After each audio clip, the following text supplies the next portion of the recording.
নারীরা দেশের জনগোষ্ঠীর অর্ধেক, তাই সংসদে তাদের অংশগ্রহণও সমানুপাত হওয়া উচিত।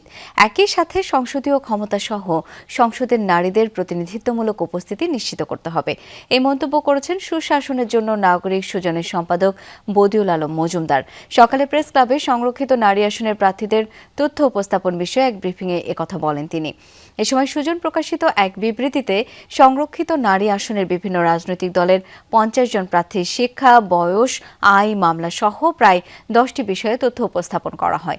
বদিউল আলম বলেন, সংসদে নারী আসন বাড়াতে হবে, একই সাথে পুরুষের অর্ধেক হলেও জনপ্রতিনিধিত্বের ক্ষেত্রে বৈষম্যের শিকার নারীরা। তাই রাজনৈতিক ক্ষমতায়ন এবং সিদ্ধান্ত গ্রহণ প্রক্রিয়ায় নারীর অংশগ্রহণ বৃদ্ধির দাবি জানান তিনি।